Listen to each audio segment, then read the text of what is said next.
맡고 있는 정세계입니다.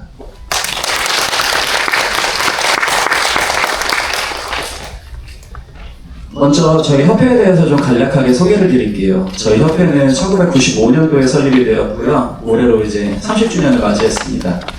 지금 약 20분의 회계사님들께서 지금 활동을 해주고 계시고요. 저희는 이제 정기적으로 모여서 세미나도 하고 지식도 공유하면서 계속 친목을 도모하고 있습니다.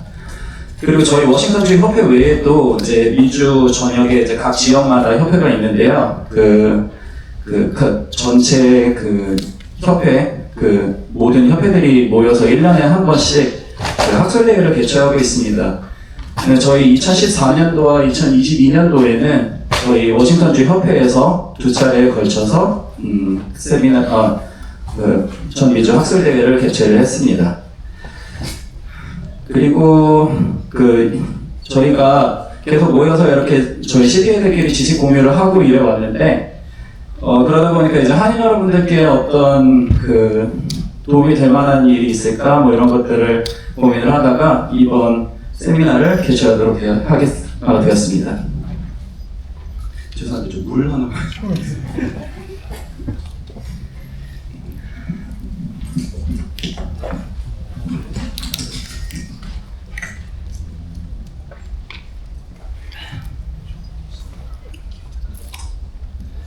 오늘 세미나에는 5분의 회계사님이 스피커로 나셔서 강연을 해주실 예정인데요.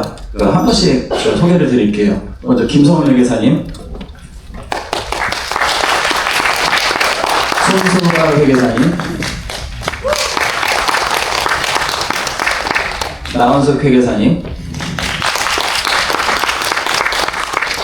그리고 저 정세계 회계사입니다. 그리고 김윤정 회계사님. 이렇게 5명의 스피커가 이번 트럼프 2기에 통과된 One Big Beautiful Bill Act를 주제로 좋은 정보 공유해보는 시간을 갖도록 하겠습니다. 그리고 그 밖에도 8분의 회계사님들이 와주셨는데요. 여러분들의 좀 궁금증을 이제 세션 마지막에 해결해드리기 위해서 Q&A 세션을 수고해주실 8분의 회계사님들을 좀 한 번씩 소개를 드리겠습니다. 먼저 김덕중 회계사님,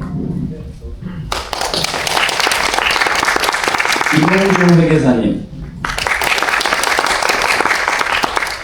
김호순 회계사님, 지금 저희 협회 총무를 맡고 계십니다. 이동은 회계사님, 황가로 회계사님, 문범준 회계사님, 안상목 회계사님, 그리고 마지막으로 임학수 회계사님. 이렇게 여러분께서 오늘 Q&A 세션에 패널로 수고해 주시겠습니다. 그리고 오늘 행사는 이렇게 강연장에서 진행되는 거 말고도 유튜브에서 생방송으로 오늘 진행이 되게 되었는데요. 오늘 생방송 진행을 위해서 광역 시애틀 한인회에서 도움을 주게 되셨습니다. 김원준 회장님 그리고 윤성혜 총무님 소개 드릴게요. 회장님. 그다음에 총무님. 네.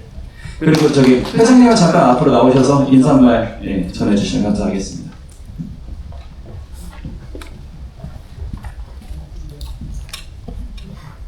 감사합니다. 네, 감사합니다. 제가 광역시애틀 한인회장 김원준입니다. 사실 오늘 아주 중요한 날에 저도 초대가 돼서 감사하게 생각합니다. 우리 시애틀 지역의 워싱턴주 지역에 유능하신 CPL 분들이 만드신 이 세미나가 우리 오신 여러분들에게 아주 좋은 정보와 또 가정과 사업에 좋은 도움이 됐던 시간이 되기를 바랍니다. 감사합니다.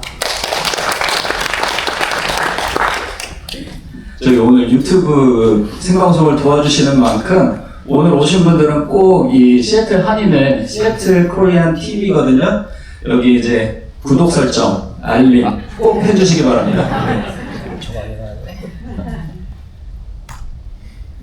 저희가 오늘 강연에 앞서서 한 가지 당부 말씀을 좀 드릴게요. 오늘 저희가 준비한 내용들은 아무래도 좀 일반적인 정보들을 이제 마련을 하다 보니까 개개인의 특수한 상황에 좀 적용하기에는 어려운 부분이 있습니다. 그렇기 때문에 어떤 상황에 이제 들어가시게 되면 꼭 이제 전문가의 조언을 받고 진행하시기를 당부를 드리겠습니다. 오늘 강연 내용을 조금 간단히 아웃라인을 알려드리면요. 처음에 이제 One Big Beautiful Bill Act, OBBBA라고 줄여서 얘기하는데 이 법안이 어떻게 통과가 됐는지 거기에 대한 히스토리를 좀 간략하게 먼저 소개를 드리고요. 그 다음에 지난 트럼프 1기 때 통과됐었던 Tax Cuts and Jobs Act, TCJA, 2017년도였죠. 거기와 지금 이번에 통과된 OBBBA와 어떤 이제 공통점이 있는지 또 차이점이 있는지 거기에 대해서 연계해서 조금 설명을 드리고요. 그 다음에 이제 OBBBA는 크게 두 가지로 나눌 수 있을 것 같아요. 한 가지는 한시적으로 적용되는 이제 몇 년이 지나면 없어지는 그런 조항들이 있는 반면에 이제 계속 유지되는 영구적인 조항들도 있습니다. 그렇게 구분을 해서 한번 알아보도록 하고요. 그 다음에 이제 증여세와 상속세, 거기에 어떤 변동들이 있는지 거기에 대해서 좀 알아보고 워싱턴주 상속세하고 양도소득세, 거기에 대한 부분도 오늘 좀 같이 공유를 해보도록 하겠습니다. 그리고 마지막으로 OBBBA가 어떤 의미를 가지는지 그리고 어떤 절세 계획을 가지고 접근을 해야 되는지에 대해서도 알아보도록 하겠습니다. 그럼 먼저 김성훈 회계사님을 시작으로 강연 시작하겠습니다.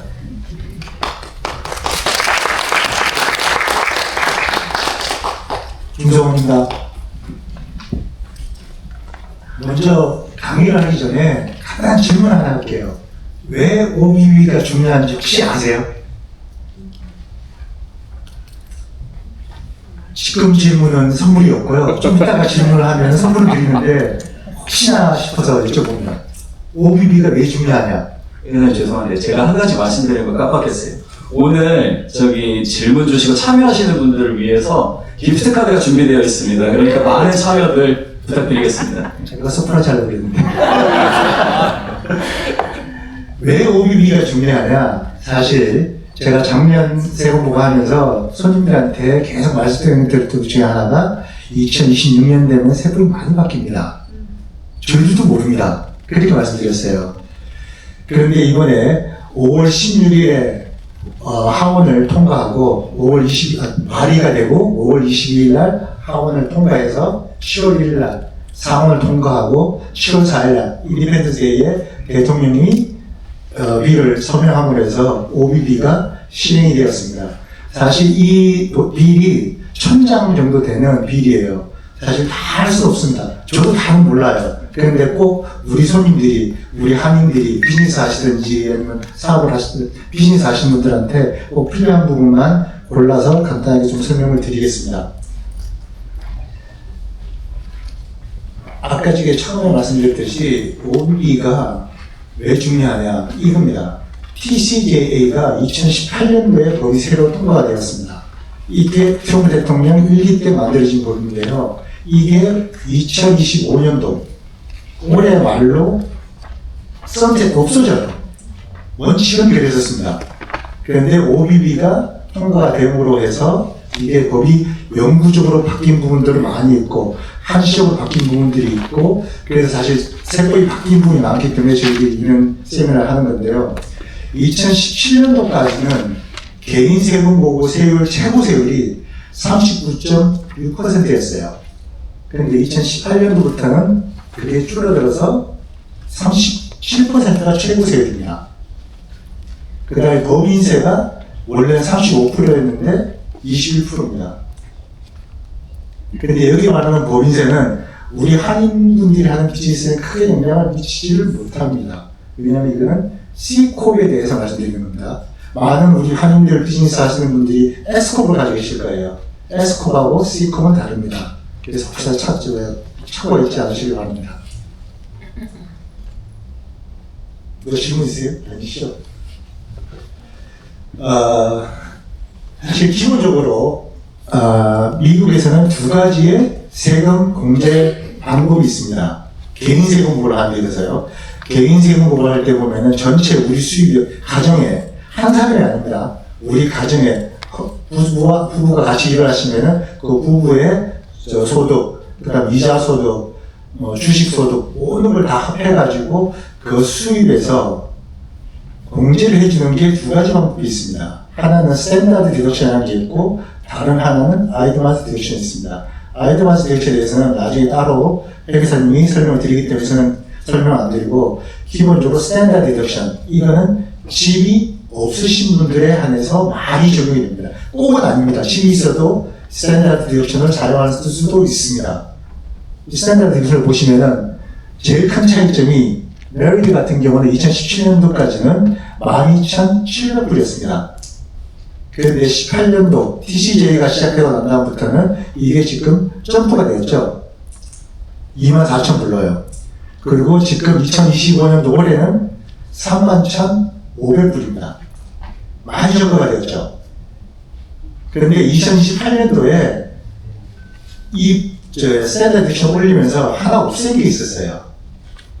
그게 뭐냐면은 퍼스널 디젝션이었어요. 혹시 기억들 하시나 모르겠지만 예전에 2017년도 전에는 스탠다드 디덕션 더하기 퍼스널 디젝션을 가지고 4,050불씩 가족 한 명당 4,050불씩을 디덕을 더해줬어요. 그러면 결혼해서 저 같은 경우는 사실 옛날 곡이 더 좋아요. 왜냐면 저는 다 5인 가족이거든요. 아들이 셋이라가지고 5인 가족이다 보니까는 4,050불 곱하기 5그러면은 이것도 2,000 얼마죠? 2만 얼마죠? 더하기 스탠드에서 마이너스 7% 하면은 이게 24,000불보다 높았었어요. 그래서 이런 식으로 세법이라는 거는 아시면은 도움이 되고 모르시면은 그냥 할 수 방법 없지만은 기본적인 개념을 아셔라고 해서 제가 설명을 드렸습니다. 간단하게요. 혹시 여기서 개인 사업을 하시는 분들이 몇 분이나 계세요? 혹시 개인 사업 하시는 분 많이 계세요? 개인 사업 계세요? 아니면 월급 받으신 분들이 더 많으신가요? 사실 이제 사실 급여 받으신 분들은 이건 상관없으세요. QBID라고 Qualified Business Income Deduction이라고 부르는데 전체 수입이 아닙니다. 전체 수입은 너무 디덕션이 많고 전체에서 기본 경비, 회사가 운영하면서 들어가는 경비들을 다 뺀 넷 인컴에 대해서 20% 디덕하는 게 있습니다. 이게 영구적으로 지금 된다는 거죠. 근데 예를 들어서 특별하게 닥터라든지 로이어라든지 회계사님들 같은 경우는 이게 해당이 안 될 수도 있습니다. 될 수도 있지만. 그래서 이거는 계속 유지가 되기 때문에 우리가 사업하시는 분들한테는 조금 더 유리합니다. 보너스 디프리시에이션 이거는 트럼프 대통령이 지금 가장 많이 강조하는 것 중에 하나가 미국 내에 투자를 하고 미국 내에서 많은 직장을 더 많이 가질 수 있게 요구를 하고 있어요. 그 중에 하나라고 저는 생각이 되는데 장비를 만약에 투자를 더 했다. 그러면 거기에 대해서 경비 처리를 바로 할 수 있게 해준다라는 거거든요. 보통은 디프리시에이션 그러면은 장비 같은 경우는 7년, 아모티제이션에서 굿윌이나 권리금 같은 건 15년, 저금 같은 경우 시 같은 경우 27.5년, 39.5 이런 식으로 정해져 있는 게 있습니다. 그 중에 장비에 대해서는 더 장비하고 리스홀드 인프루먼트 그런 거에 대해서는 더 디프리시에이션을 해줄 수가 있다는 겁니다. 이건 제게 아니네요. 결론적으로 말씀드리면 제 부분은 개혁은 사실 OBB가 왜 중요하냐? 없어졌어야 될 법이 연장이 되었다. 그러므로 해서 많은 분들은 사실 크게 신경을 안 쓰셔도 될 겁니다. 왜냐하면은 사실 2017년도까지 그 전에 있던 법을 다 기억을 못 하실 테니까 작년에 세금, 재작년에 세금부가 있다고 큰 변화가 없습니다. 너무 걱정 안 하셔도 됩니다. 라는 거고 이게 제가 할 말이 별로 없네요. 제가 질문을 하겠습니다. 기프트 카드가 있다고 그랬는데 제가 세금 보관하면서 가장 많이 우리 손님들이 착각을 하는 것 중에 하나가 W2G예요. 혹시 W2G가 게임 위닝이거든요. 그냥 만약에 카지노 같은 데 가셔가지고 돈을 따셨다. 그럼 W2G라는 게 발행이 됩니다. 뭐 상세한 거는 우리 나중에 나와서 설명을 드리겠죠. 저는 그냥 퀴즈입니다.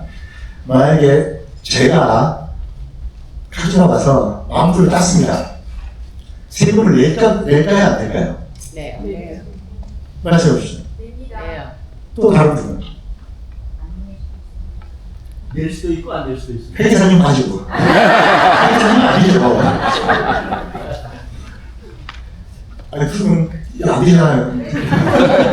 예. 왜 그럴까요? 왜 그럴까요? 개인 인원수 메리트에서 모든 걸 다 고려했을 때 네. 조건이 된다 안 된다가 다른 것 같습니다. 다시는 이해를 못했습니다. 그러니까 인컴 수준이라는 것도 있고 아까 얘기했던 것처럼 싱글이냐 뭐 메리트나 이런 거에 따라서도 금액이 다르다고 하셨잖아요. 그러니까 인컴이 설명을 드리세요. 기프트 카드 드리죠. 쫙 정답도 아닌데 기본 개념을 아시는 걸 해가지고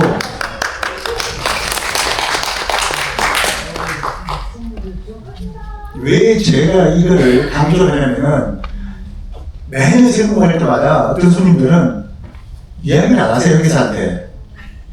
그리고 나중에 편지를 주고 와요 저한테. 세금을 20만 불 내래요.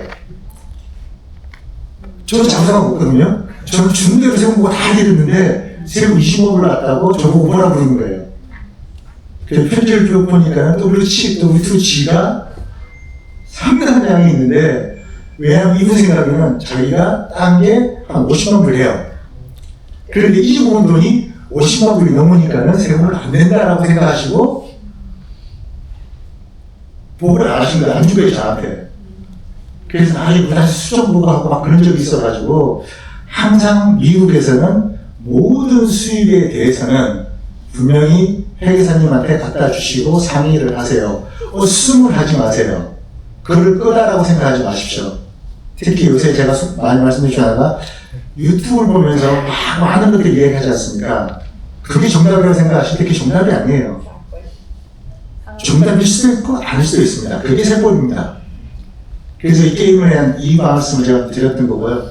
저는 여기까지만 하면 될 것 같습니다. 다음으로는 우리 손소라 회계사님이 그 세금 규정에 대해서 설명을 드리겠습니다. 감사합니다. 네, 안녕하세요. 저는 메르드에서 프랙티스를 하고 있는 손소라라고 합니다. 예, 제가 맡은 부분은요, 그 신규 세금 관련 조항들인데요. 일단 차일드 텍스 크레딧하고 그리고 또 해외 송금세 그리고 또 R&D 연구 개발비 경비가 되겠죠. 그리고 마지막으로 방금 김정호 회계사님이 말씀해 주셨던 갬블 러스에 대한 그 분야를 제가 말씀을 드리겠습니다. 예, 일단 먼저 차일드 텍스 크레딧인데요. 가장 골자는 2025년부터 기존에 2,000불 텍스 크레딧 받으시던 것을 이제는 2,200불로 인상이 됩니다. 2,500불 너무 좋은 숫자죠. 아니고 2,200불입니다. 그리고 향후 물가에 따라 조정이 될 거고요. 여전히 부모와 자녀 모두 소셜 번호가 있어야 합니다. 전에는 그 자녀만 소셜 번호가 있고 부모님은 뭐 IT나 소셜 번호 없이도 텍스 크레딧을 받으셨다면 지금은 그게 불가합니다. 못 받으시고요. 그리고 이제 기존 조건은 변동이 없습니다. 17세 미만의 자녀를 두신 분에게 텍스 크레딧이 적용이 되고요. 또 그 6개월 같이 살아야 하는 것과 또 재정적으로 50% 이상 서포트를 해야 되는 것 그리고 또 페이스아웃 되는 금액도 변동은 없습니다. 싱글은 20만 불이고 그리고 부부일 경우에는 40만 불 페이스아웃이 시작되고요. 2025년도에 Refundable Child Credit Tax 받으시는 금액은 1,700불까지 모두 한 아이당 적용되는 금액입니다. 까지 가능합니다. 예, 그리고 요번에 재밌는 흥미로운 소식이라고 해야 되나? 트럼프 어카운트라고 들어보셨나 모르겠어요. 예. 2025년도부터 2028년도 사이에 출생한 아이들에게 나라에서 1,000불씩 지원을 해주는 거예요. 이거는 일종의 그 IRA 타입 같은 어카운트인데요. 나라에서 1,000불을 지원해주고 부모가 1년에 5,000불까지 불입을 하실 수 있습니다. 그럼 세금 공제가 되느냐? 아닙니다. 그건 아니고요. 그러나 아이디가 18살 될 때까지 불입이 가능하시고요. 그리고 그 어카운트에서 18세 이상 된 후에는 교육이나 또 사업이나 또 집을 사는 경우에도 돈을 찾아서 쓸 수 있습니다.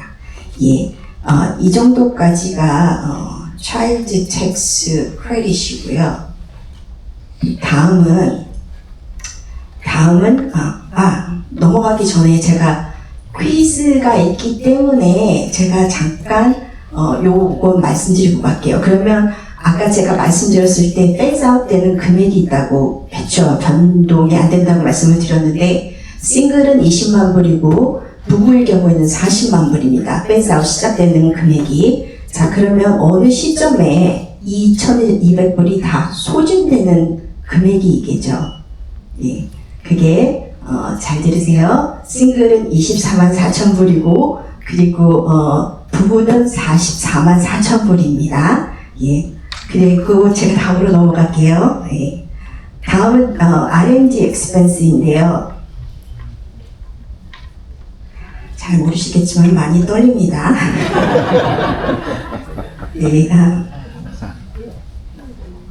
R&D는 기존의 그 R&D 비용에 대해서는 현재 법으로는 그 R&D 경비가 발생했을 때 얼마가 발생했든지 간에 향후 5년 동안의 감가상각으로 처리를 했습니다. 예를 들어서 100만 불에 대한 그 경비가 있었다고 친다면 100만 불은 그 해에 경비를 다 떨구지 못하고 매년 20만 불씩 나누어서 5년 동안 그것을 경비 처리를 할 수 있었는데요. 이번에 법이 바뀌면서 전에 그 해 발생한 해에 경비로 떨구실 수 있습니다.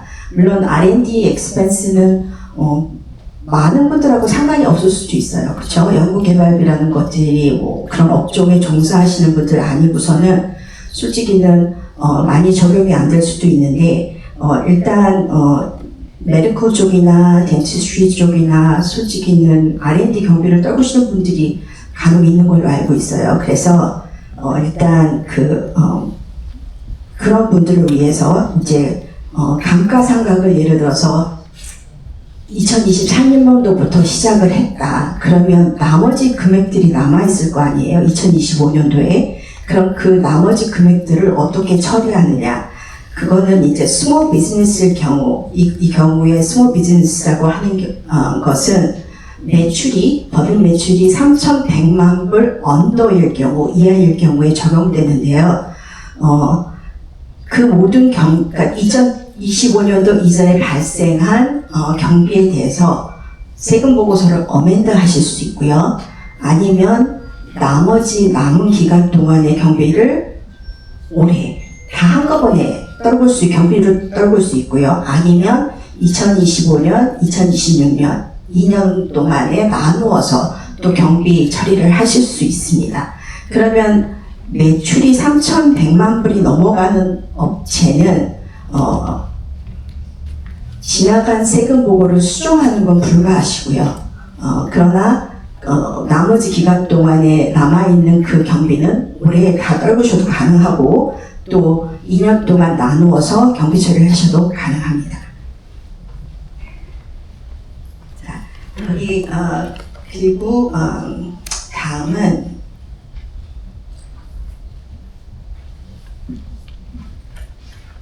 제가 방금 말씀드렸던 거 슬라이드를 돌리지 않고 말씀드렸네요.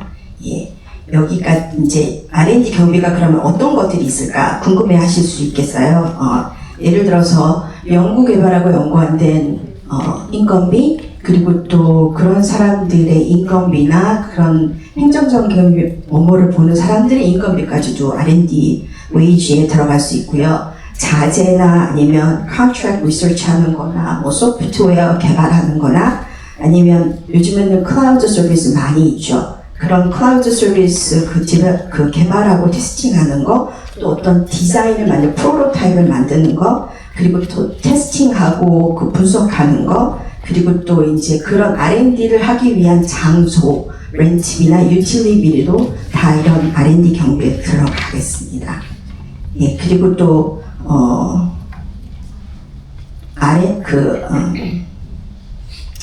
R&D 텍스 크레딧이라고 하죠. 이거는 이제 경비를 계산해서 텍스 크레딧을 받으시지만 이게 어떻게 보면 R&D 경비도 떨구고 텍스 크레딧으로도 적용받을 수 있는 부분들이 있어서 어쨌든 전문적인 것들은 CPA 분들하고 상의를 해주시면 좋겠고요. 마지막이 아닙니다. 세 번째네요. 해외 송금세입니다. 많이 듣고 놀라셨을 수도 있을 것 같아요.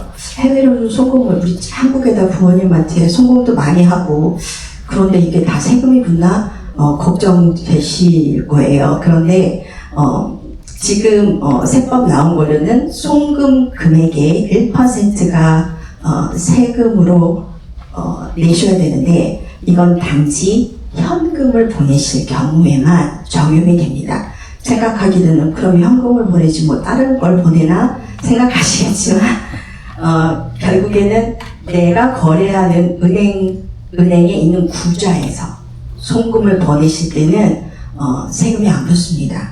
예. 그리고 그러면 예를 들어서 뭐 머니오더를 만든다던가 캐셔스 체크를 만든다던가 예를 들어서 내 은행에서 돈을 빼서 이걸 만드는 게 아니라 내가 현찰을 들고 와서 이거를 만들어서 송금을 한다고 그랬을 때는 그런 게 이제 현금 송금이 되겠죠. 예, 그런 것들은 세금이 붙는다는 얘기가 되겠습니다. 그리고 기본적으로 금융기관, 내가 거래하고 구좌를 가지고 있는 금융기관에서 보내는 송금은 이런 세금에서 제외됩니다. 그리고 그럼 우리 크레딧 카드나 데비카드도 내 은행 거래 어카운트하고 연관이 되어 있겠죠. 그런 것도 세금이 안 붙고요. 그러나 프리페이드 카드가 있어요. 우리가 돈 주고 돈을 거기다 로드를 해서 보내는 카드를 쓰는 경우가 있죠. 그런 거는 현금과 똑같이 간주가 돼서 세금이 붙는 겁니다. 그리고 마지막으로 그럼 크립토 커런시는 붙느냐 안 붙습니다. 예, 거기까지가 해외 송금에 대한 얘기고요.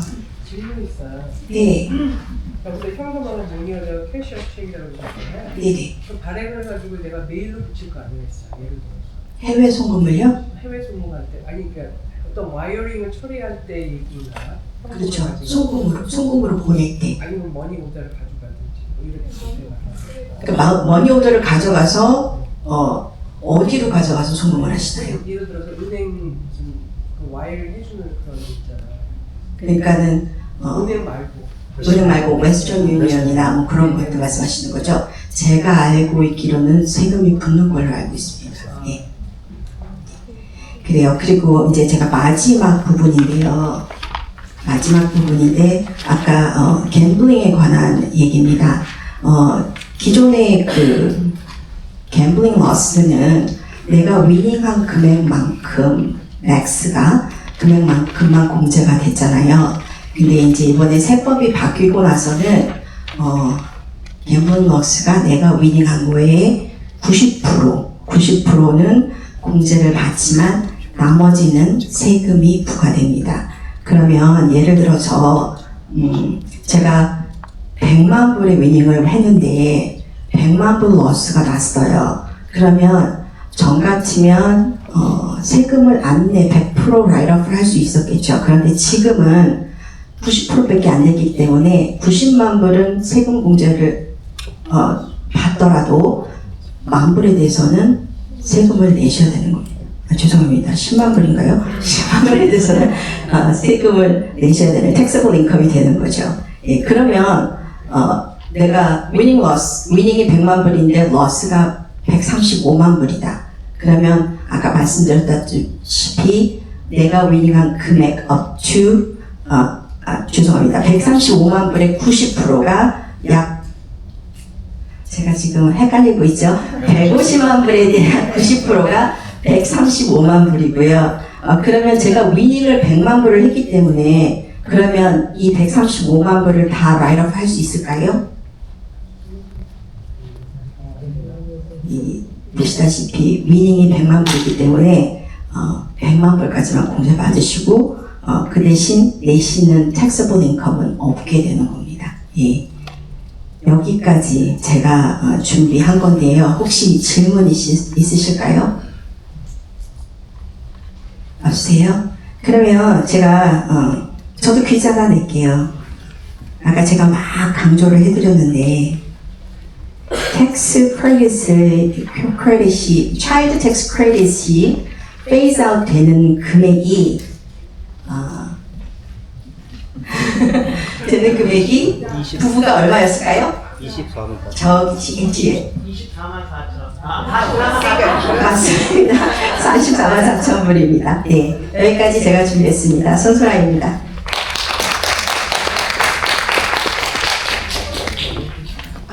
죄송합니다. 다음은 우리 나은수 회계사님께서 나오셔서 한시적으로 변경되는 사항들에 대해서 알려주시겠습니다.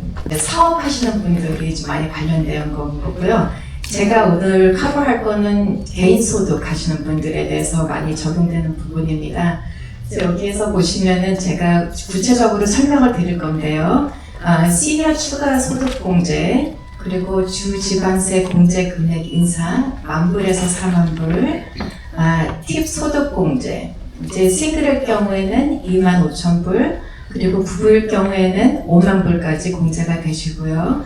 그리고 그 다음이 오버타임, 거기에 또 공제금을 받으실 수가 있는데 최고 싱글일 경우에는 12,500불, 부부일 경우에는 25,000불, 그리고 마지막으로 제가 설명해 드릴 거는 이제 미국 안에서 애셈블리 된 차를 대출이자 하시는 것도 추가로 공제를 받으십니다. 첫 번째로 제가 좀 구체적으로 설명드릴 거는 시니어 한 분당 65세 만으로 되셨거나 이상 되신 분들은 추가로 6,000불을 보너스로 공제를 받으실 수가 있으세요. 지금 이거는 변경 한시적이기 때문에 2025년도부터 2028년도까지 적용이 되는 겁니다. 그리고 부부가 만약에 65세 이상일 경우에는 이제 12,000불까지 공제를 받으실 수가 있으시고요. 이거는 아까 그 김승호 회계사님께서 표준 공제에 대해서 말씀해 주셨는데, 기본 공제 받으시는 분들이나 RMI 사시는 분들 모두에게 해당이 되십니다. 그 대신 여기에 이제 소득이 좀 높으신 분들은 제한이 있는데요. 싱글일 경우에는 이제 75,000불부터 단계적으로 감소가 되면서 175,000불이 이상 되시면 완전 소멸이 되고요. 그리고 부부이실 경우에는 총 금액이 15만 불부터 25만 불 이상 되신 분들은 완전 소멸이 되십니다.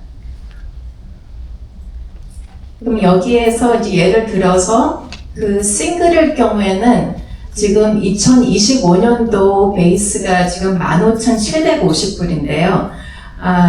지금 현재 기존 법으로도 2,000불까지 추가 공제를 받으실 수가 있으세요. 그리고 요번에 보너스까지 합하게 되면은 총 23,750불까지가 공제를 받으시는 거세요.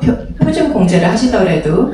그리고 부부가 두 분이 다 65세 만이거나 이상 되셨을 때는 기본 공제 31,500불에서 부부일 경우에는 각각 1,600불 받으실 수가 있습니다. 기본으로도. 그리고 보너스로 12,000불 하니까 총 46,700불까지 공제금을 받으시는 거세요. 그럴 때는 이제 인컴이 소셜시큐리티 인컴만 받으시는 분들이나 이자 소득, 그리고 배당금을 좀 받으셔도 이 미만으로 받으시는 분들은 세금 보고 하셔도 세금 내실 게 없으신 거죠.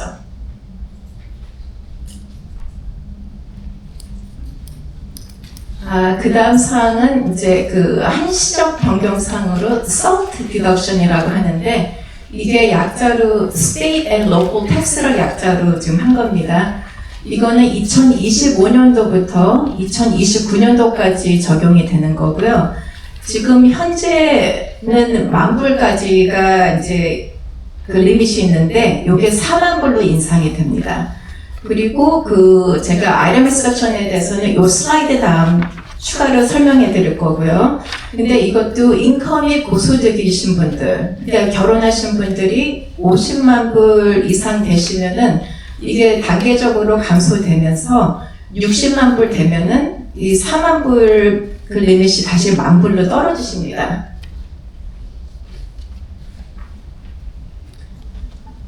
이제 계속 저희가 얘기를 하면서 뭐 표준공제, 항목공제에 대해서 많이 말씀을 들으셨을 거예요. 근데 요거를 제가 기본적으로 좀 설명을 해드리겠습니다.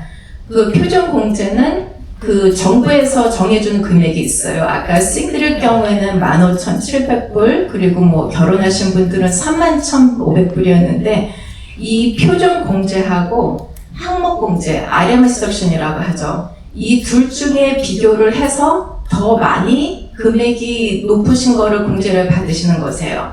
근데 이 항목공제에서 지금 포함되어 있는 게 의료비용, 메디컬 익스펜스인데 그 전체 인컴에서 7.5% 이상 되는 것만 빠지는 거고요. 그래서 웬만하신 분들은 의료비용이 많지 않으신 분들은 거의 인컴으로 이게 페이스아웃 되기 때문에 별로 빠지시는 분이 없으시고요. 주지방세 공제. 제가 아까 말씀드린 이 10,000불에서 40,000불로 이게 인상이 된다는 거는 여기에 포함된 게 집 재산세 빼실 수 있으시고요. 그리고 그 세일스 텍스. 저희 워싱턴주는 그 스테이트 인컴 텍스가 없어서 주로 세일스 텍스로 이제 빼실 수가 있는데 그 세일스 텍스는 전체 인컴 기준으로 해서 기본적으로 주는 금액이 있습니다. 그 세일스 텍스로 빼실 수도 있고 또 추가로 자동차를 사셨거나 뭐 보트를 사셨다고 하면은 기본으로 받는 금액 플러스 그 차 사실 때 사시는 세일스 텍스를 추가로 빼실 수가 있으세요. 그래서 예전에는 이게 10,000불로 한정이 되어 있다 보니까 아무리 뭐 프로퍼티 텍스 집이 많아서 프로퍼티 텍스를 많이 내셨어도 10,000불까지 빼실 수가 없으셨었어요. 그런데 이번에 이게 올라가면서 작년까지만 해도 기본 공제 하셨던 분들이 IRMIS로도 하실 수가 있으시니까 이번에 그 세금 보고하실 때는 회계사님들한테 꼼꼼히 잘 챙겨서 주시기 바랍니다. 그리고 또 그 항목공제 중에 포함되어 있는 게 몰게지 이자인데요. 그 전체 그 대출 75만 불까지에 대한 이자를 공제 받으실 수가 있고요. 그래서 이 몰게지 이자가 큰 상당한 부분을 차지하기 때문에 보통 집이 없으시고 임대를 하시는 분들은 표준공제로 하시는 분들이 많이 있으세요. 그리고 여기 또 포함된 게 기부금, 여기 charitable donation이 있고요. 그리고 그 항목공제 안에 아까 손소라 회계사님께서 설명해 주신 gambling loss도 여기로 들어갑니다. 그러니까 gambling winning이 있으신 분들은 gambling loss를 이 항목공제에서 빼가지고 그 taxable income을 줄이실 수가 있고요. 그리고 마지막으로 재도난 손실금이 있는데 이것도 federally disaster area에서 빠진 것만 돼 있기 때문에 제한적으로 적용이 됩니다. 그래서 표준공제하고 항목공제 요 차이점을 제가 지금 설명드렸습니다. 그리고 다음으로 넘어갈 것은 이제 팁에 관련된 건데요. 이것도 한시적으로 변경사항입니다. 2025년도부터 2028년도까지 적용이 되는데요. 그러니까 2025년도니까 올해부터 지금 적용이 되는 겁니다. 팁 소득에 대해서 개인당 25,000불까지 공제 가능하시고요. 그리고 부부가 모두 팁을 받는 경우는 5만 불까지 공제를 받으십니다.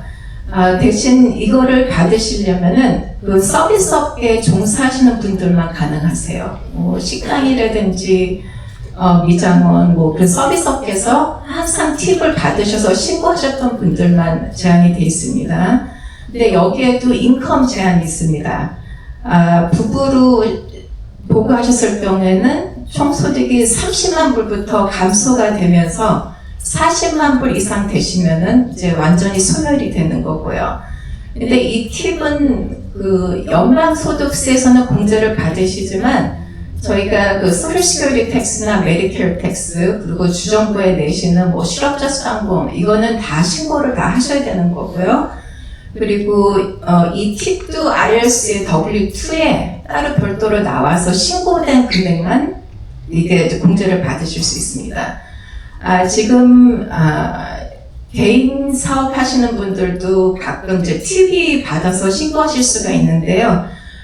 이분들은 아마 그 팁 보고 하는 거를 그 폼이 4137이라고 있습니다. 거기에 아마 IRS에서 이 폼을 반영해가지고 빼실 수 있도록 아마 가이던스가 더 나올 것 같습니다. 다음에는 오버타임. 이것도 2025년도부터 2028년도까지 적용되는 세법이고요. 여기 추가 지급분 0.5에만 적용된다는 건데 지금 싱글 12,500불까지 빠지고 부부일 경우는 25,000불. 여기는 저희가 지금 40시간 이상 되면은 1.5배 계산을 해서 오버타임을 계산을 하는데요. 여기서 제가 퀴즈 하나 드릴게요. 여기 추가 지급분 0.5에만 적용이 된다고 했는데 시간당 20불 받는 분들이 오버타임에서 30불을 받습니다. 여기서 얼마가 해당이 될까요? 네. 10불이요. 네, 맞습니다. 감사합니다. 그러면 이 오버타임도 그전에는 W2에 나오지가 않았는데 제가 오늘 아침에 이 W2가 업데이트된 거를 봤어요. 그래서 저희 회장님께서 이걸 업데이트 해준 걸 했는데 이 팁도 이 오버타임에 대해서도 소셜 시큐리티하고 메디케어 텍스는 다 내셔야 되고요. 그래서 지금 이게 지금 새로 업데이트된 W2가 나왔습니다. 여기 보시면은 다 똑같아요. 다 똑같은데 추가로 생긴 게 저기 밑에 박스 14B에 보면은 거기에 팁을 보고하게끔 돼 있고요. 그리고 14A 거기에 아마 오버타임이 따로 변경돼 있었습니다. 그러니까 이번에 세금 보고 하실 때 혹시 개인이 본인들이 직접 하시더라도 저 박스 14 그거를 잘 보시고 잘 기입하셔야 될 거예요. 네.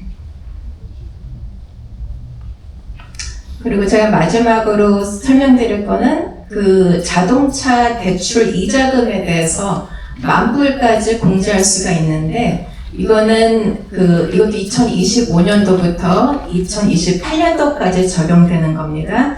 근데 이거는 새 차 그리고 이 조건이 미국 내에서 조립 어셈블리 마지막으로 된 차를 하셨을 때 이자 내신 거에 대해서 추가 공제금을 받을 수가 있습니다.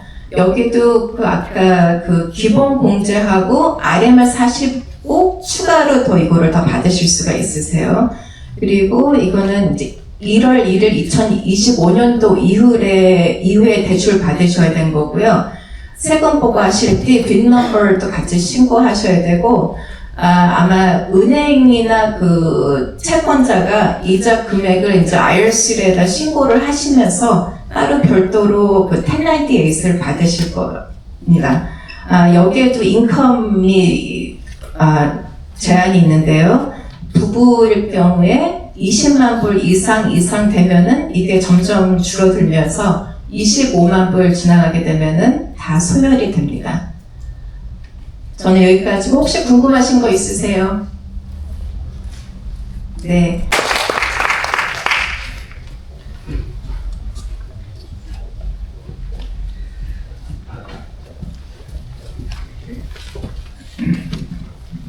죄송합니다. 저희 라이브 방송에 조금 문제가 있어가지고.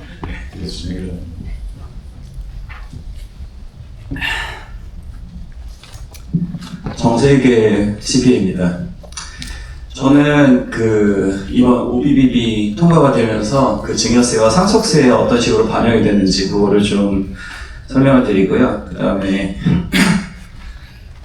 저희가 이제 워싱턴주에 거주를 하고 있으니까 워싱턴주의 상속세 그리고 양도소득세에 대해서 좀 알아보도록 하겠습니다.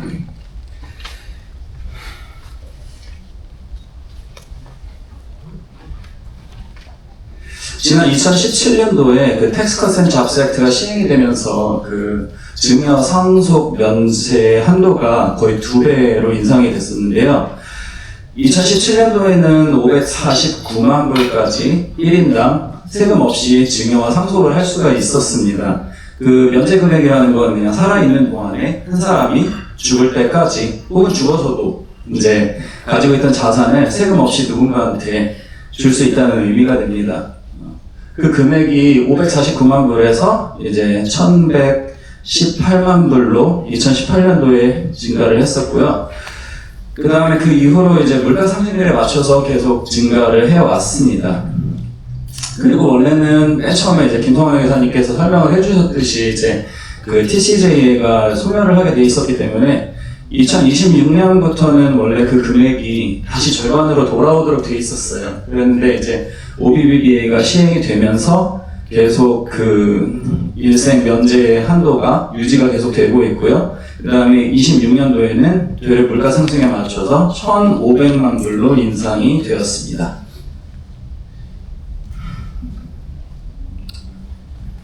다음에는 이제 워싱턴주 상속세에 대해서 좀 알아볼 텐데요. 그 한 가지 눈여겨볼 사항은 워싱턴주는 상속세만 있지 증여세는 있지가 않습니다. 이제 살아 계실 때 누군가한테 내 자산을 넘겨주는 거에 대해서는 세금이 묻지가 않지만 그 이제 사망 후에 본인이 유산으로 남긴 부분에 대해서는 이제 세금이 발생을 합니다. 예.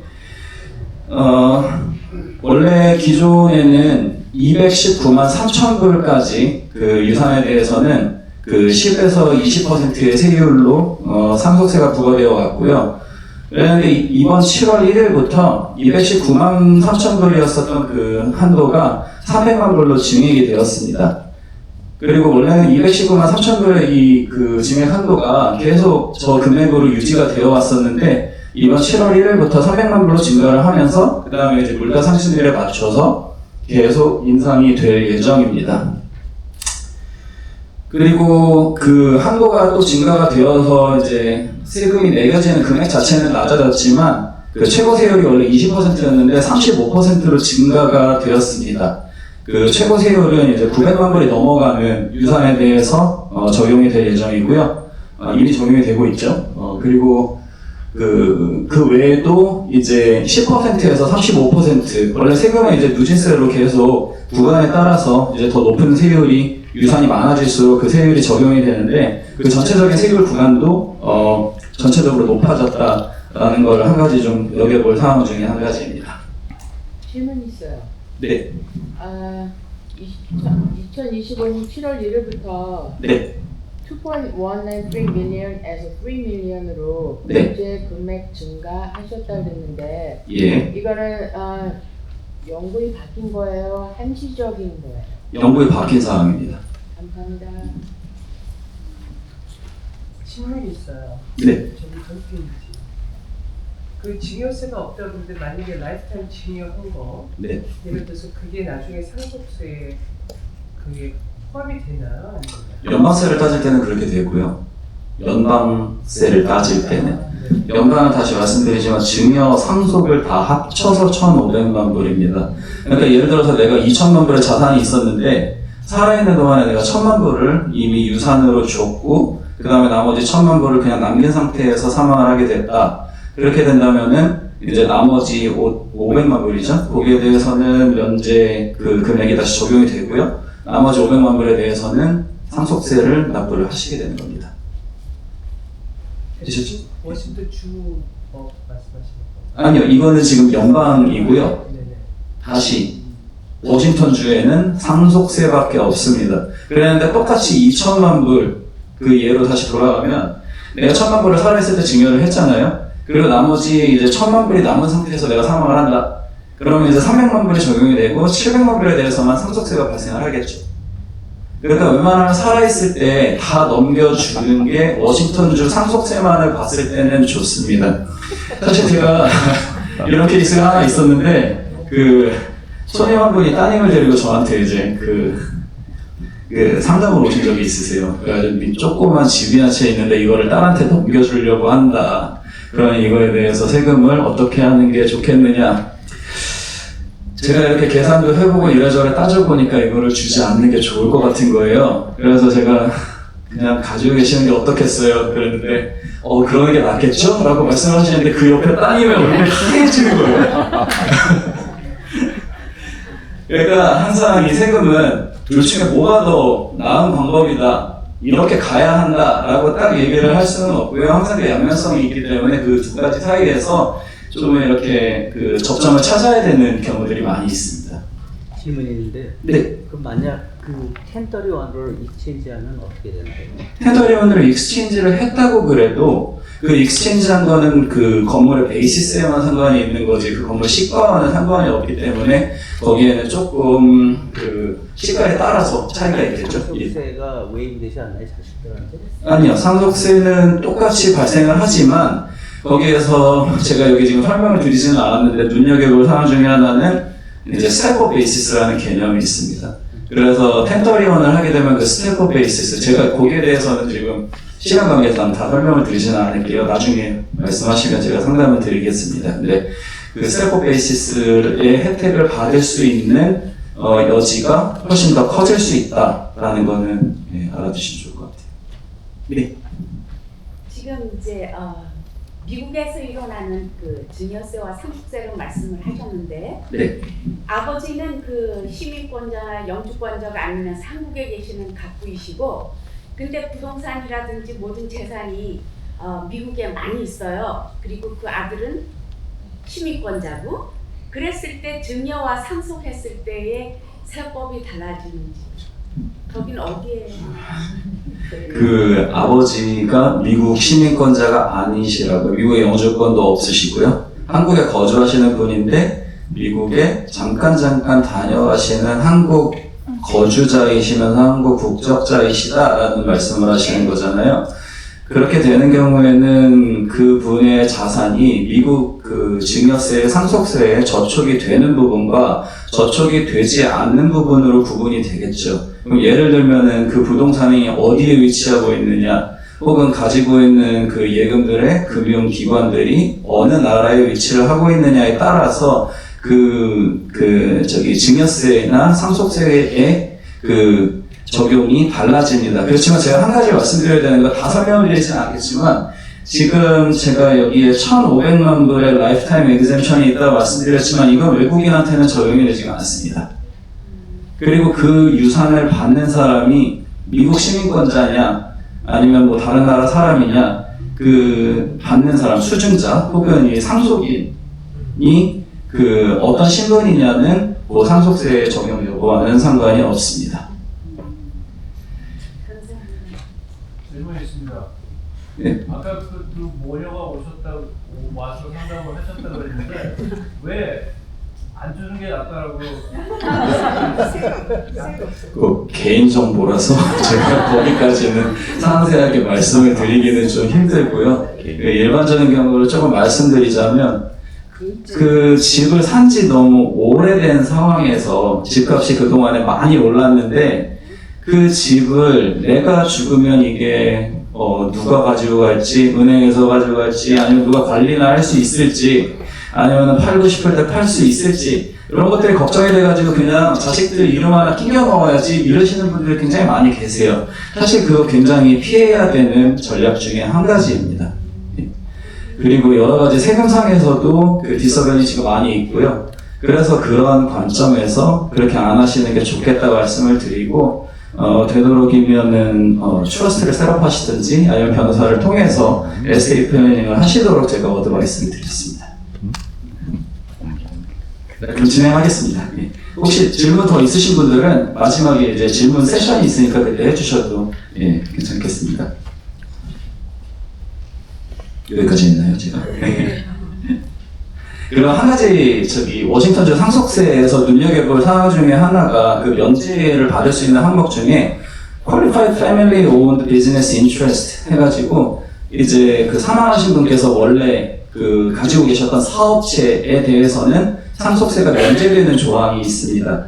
그러니까 피상속인, 그러니까 사망하신 분이죠. 그분께서 직접 운영했던 사업체에 대해서는 워싱턴주 상속세가 면제가 됩니다. 다 면제가 되는 건 아니고요. 이제 조건들이 있는데 일단 첫 번째로 그 사업체 자체가 그 사망하신 분께서 사망하신 시점부터 그 이전 8년을 되돌아봤을 때 5년 이상 소유를 하면서 운영을 하셨던 사업체여야만 합니다. 그리고 그 사업체의 가치는 그 600만 불 미만이어야 되고요. 그 다음에 사업체가 전체 유산의 50%를 초과해야 됩니다. 그러니까 다시 얘기해서 만약에 내가 1000만 불의 뭐 유산이 있었다라고 한다면 적어도 500만 불 이상이 그 비즈니스에서 나온 가치여야 되겠죠. 예. 그리고 그 비즈니스 사업체를 물려받는 사람은 그 미국 시민권자여야 되고요. 그 다음에 향후 3년 동안 그 사업체를 양도할 수가 없고 계속 운영을 해야 됩니다. 만약에 양도가 되는 경우에는 이 공제액이 취소가 되고 다시 그 상속세로 부과가 됩니다. 그리고 이 면제액이 최대 250만 불이었는데요. 이제 7월 1일부터 그 상속세 한도가 인상이 되면서 이 금액 역시도 300만 불로 인상이 되었습니다.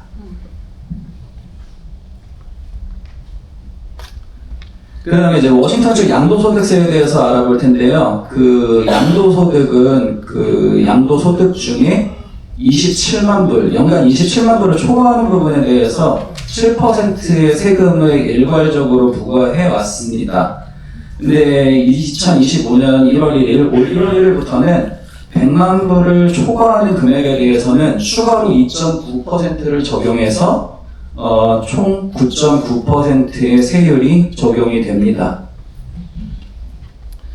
양도소득세가 적용이 이제 어디까지 돼야 되는지 그런 질문들을 많이 하세요. 이제 전화를 하셔서 뭐 이제 내가 비즈니스를 팔고 리타이어를 하고 싶은데 이제 워싱턴주 양도소득세가 나오는 게 아니냐 뭐 이런 질문부터 이제 집 팔고 이제 조그만 데로 이제 노인 아파트로 들어가야겠는데 양도소득세 다 내면 이제 어떻게 하느냐 뭐 이런 말씀부터 일단 첫 번째 워싱턴주 양도소득세는 부동산에는 발생이 되질 않습니다. 그리고 두 번째로는 그 은퇴 계좌, 뭐 IRA라든지 401k 이 안에서도 이제 뭐 주식이나 뭐 뮤추얼 펀드 같은 여러 가지 인베스트먼트 상품들을 이제 관리를 하실 텐데요. 그렇게 된다면은 그 안에서는 발생하는 그 양도소득에 대해서는 세금이 발생을 하지 않습니다. 그리고 사업체를 매매하는 경우에도 사업체를 매매하면서 얻게 된 이득에 대해서도 그 일부분을 제외하고는 양도소득세에서 면제가 된다라는 거를 또 눈여겨볼 수 있을 것 같습니다. 그리고 제가 그 증여 상속세에 대해서 좀 많이 설명을 드렸는데요. 이렇게 변경된 사항들이 어떤 의미가 있느냐를 좀 살펴보자면 일단 지난 2027년도에 TCJA가 이제 발효가 되면서 그때 이제 상속세 면제 한도가 2배로 늘어났지만 그 당시에는 이제 2025년이 되면 이게 다시 절반으로 줄어든다. 라는 라는 계획 예정이 있었기 때문에 많은 분들이 증여나 상속을 빨리 서두르신 경향들이 많이 있었어요.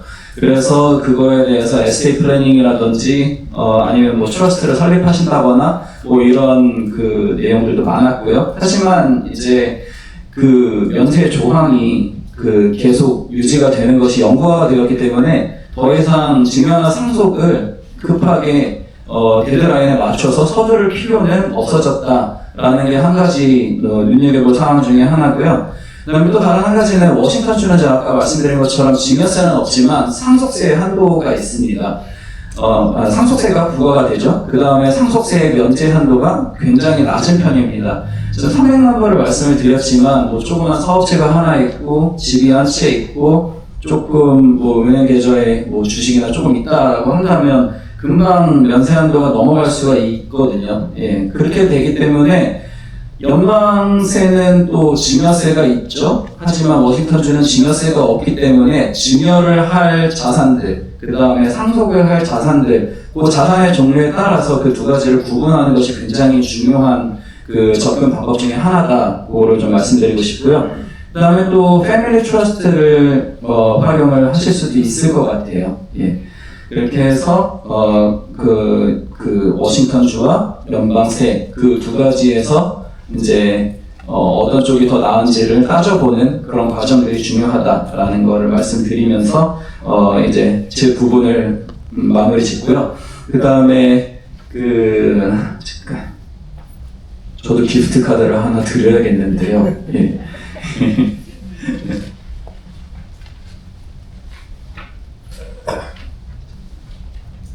자, 워싱턴주 상속세는 몇백만 불의 한도다? 한 분 손 들고 말씀해 주세요. 제가 좋은 분. 여기 계시네. 네. 일어나서 말씀해 주세요. 네. 3 million. 감사합니다. 예.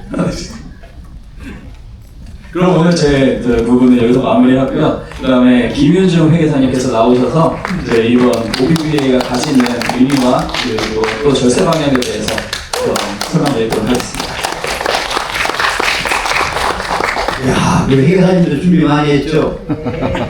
여러분 지금 한 내용이 전부 다예요. 여러분 특별한 내용이 없습니다. 근데 제가 마지막에 이제 여러 우리 회계사님 네 분들이 정확하게 설명해 주셔서 제가 할 얘기는 특별하게 없어요. 그러나 여러분이 한번 리마인드 시켜서 꼭 여러분이 어떻게 하면은 절세를 할 수 있을까를 설명드리겠습니다. 자, 실질적으로 아까 말씀드린 것처럼 2017년 트럼프 1기에 그 TCJA는 이 경기 부양부에서 했거든요. 그런데 이번에는 약 3.4 트릴리언 그 금액이 얼마큼이냐면은 한국 1년 예산이 4,660억 불이에요. 7배에서 7.5배 정도 손해를 보는 거예요. 이게 10년 동안 그만큼 돈을 푸는 거야. 그러면은 미국 입장에서는 어떻게 돼요? 국채를 발행해야 돼. 무조건 돈을. 그 정도로 이게 미국 경제가 불확실성과 인플레이션과 고금리 속에서 가계 지출을 확대하기 위해서 이 법안이 생긴 겁니다. 그래서 여러분이 활용을 많이 해야 되는데 이거는 향후 유지 여부가 굉장히 중요한 관점이죠. 그래서 향후에 이게 또 퍼머넌트나 템포러리가 어떻게 유지되냐가 여러분이 잘 보셔야 됩니다. 다음 내가 넘기는 거예요. 어떻게 넘겨요?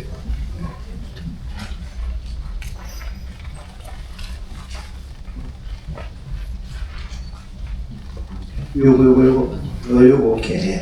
요거 붙였네. 그래서 자, 여러분이 이제 앞으로는 누구나 다 비즈니스 하시는 분이나 그분들이 다 비즈니스 해도 결국 개인이 세금을 내잖아요. 개인한테 온단 말이에요. 다 금액이. 그래서 앞으로 텍스 플래닝을 어떻게 하느냐가 중요하잖아요. 그래서 각각 조항을 하나하나 적용하는 것보다 전체적인 전략 설계가 중요하고 또 세금 공제가 많은 시기 지금 아까 나운석 회계사님이 말씀하신 게 뭐냐면은 템포러리 앞으로 3.4조가 손해가 보는데 그 중에서 템포러리로 2028년까지 쓰여지는 금액이 1.44예요. 그러니까 퍼머넌트 10년 동안 하는 게 2조 정도 되고 1.44 정도가 2029년까지 소요되기 때문에 그 금액을 잘 이용해서 내가 세금을 절약할 수 있도록 해야 되고 또 장기적인 관점에서 설계해야 되고 또 돈이 많으신 분들은 또 상속 같은 장기 플랜을 미리 설계하셔야 됩니다.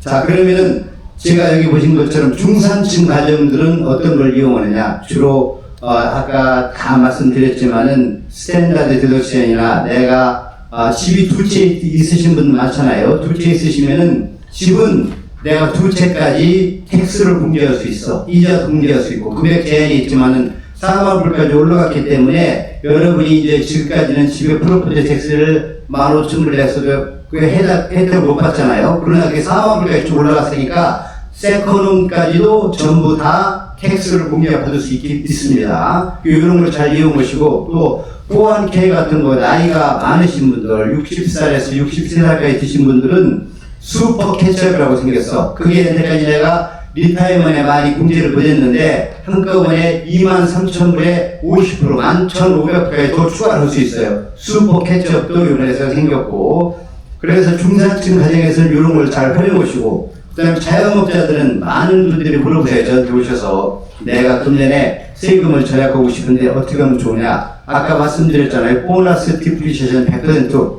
여러분 활용하시면 됩니다. 내가 타이밍에 따라서 금년에 세금이 너무 많다 그러면은 실질적으로 금년에 40%밖에 안 되지만 그거를 이번에 오빠 법안에서 100% 늘려서 활용해 100%. 그래서 세금을 절약하시고 고소득층 경우에는 자산 이전이나 혹은 뭐 자산 기금을 통하고 또 은퇴자 같은 경우에는 내가 이제 추가 공제 혜택이 있으니까 또 이런 경우도 있죠. 내가 RMD라고 아시잖아요. 여러분이 나이가 73살이 넘어가면은 누구나 다 일정 금액 기본을 빼야 되는데 그런 걸 하지 않고 그 전에 내가 있는 금액을 라스아이라로 천천히 바꿔놓고 나중에 그런 점을 없앨 수 있는 방법도 있고 이런 거를 잘 이용하고 또 가족 지원이나 상속 플랜도 하시면 됩니다. 그러면은 자 아까 이제 마지막으로 제가 간단하게 이렇게 보시면 이 나운승 계사님이 다 설명드린 거예요 이미. 그런데 보면은 이 스케줄 A의 아까 그 프로퍼티 이용하는 금액이 전체 3.4 트릴리언 중에서 1.2 트릴리언이 여기에 들어가. 그러니까 많은 분들이 이제는 그거를 이용을 잘하는 얘기입니다. 1.2 트릴리언은 3분의 1이에요.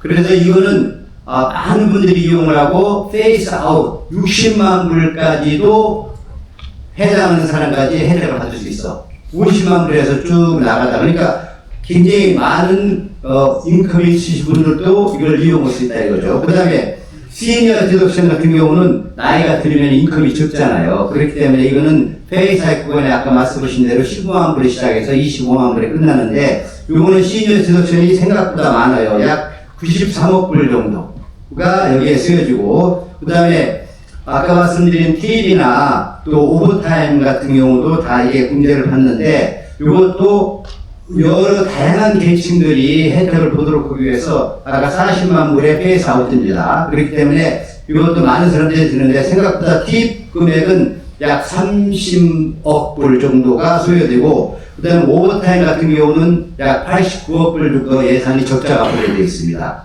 그래서 여러분께서 이런 걸 잘 이용하셔야 되고 그 다음에 자동차 이자 공제도 아까 말씀하신 것처럼 25만 불 이상 되면 안 돼요. 돈이 많은 사람들은 공제를 못한다는 내용입니다. 그래서 여러분께서는 이런 한시적으로 2025년부터 2029년까지 쓰여질 수 있는 이걸 잘 이용하셔서 세금 절약을 하시면 됩니다. 오늘 많이 경청해 주셔서 감사합니다. 그리고 하나씩 또 말씀드리겠습니다. 이렇게 저희가 이거 써놨잖아요. 국민회계사가 뭔가 저희가 이렇게 오늘 여기 나와서 같이 패널 있고 얘기하고 하시는 분들은 이렇게 국가공인시험에 합격해서 자격을 취득하고 또 전문가로서 감사나 세무나 경영 자문 등 회계 관련 업무 전반을 수행하시는 분들입니다. 그래서 여러분들이 누구나 가서 서비스를 받을 때 이렇게 공인 되신 분들한테 서비스를 받는 것이 굉장히 중요합니다. 그래서 제가 이거 참고로 말씀을 드린 겁니다. 오늘 많은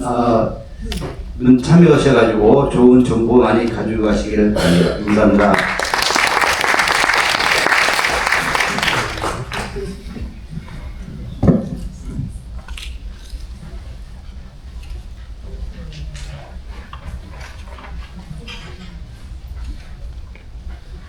자, 오늘 그 한인회에서 저희 라이브 방송을 위해서 수고를 해주셨는데요. 한인회 초빙으로 그 퓨전 사운드 에너지에서 캐롤라인 킴 그 아웃리치 매니저라고 해서 오셔서 잠깐 인사드리도록 하겠습니다.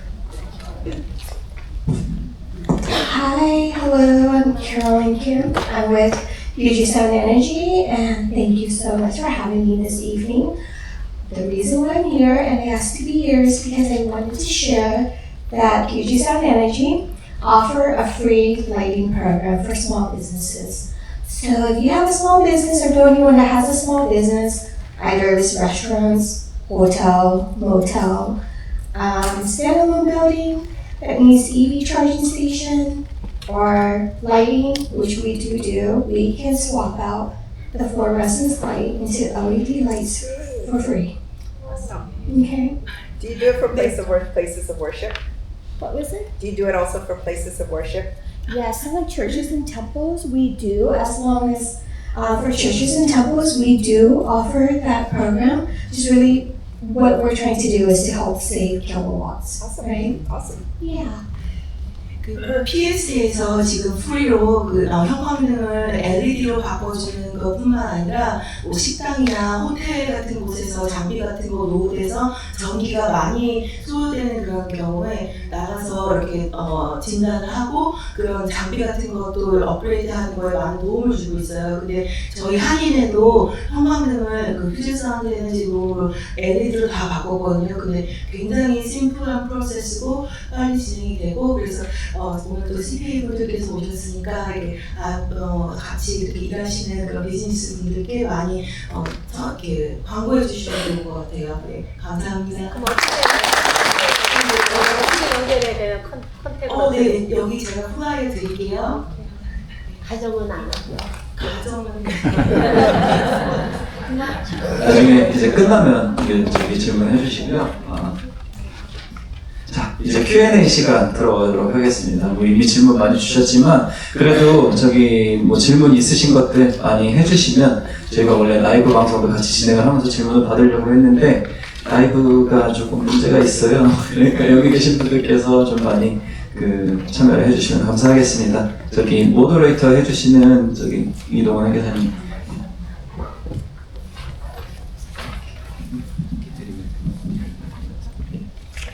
네, 안녕하세요. 이동원 회계사입니다. Q&A 진행하는 거 도와드리겠습니다. 오늘 좋은 정보 많이 들으셨는데요. 궁금하신 거 있으시면 질문해 주시면 좋겠는데요. 네.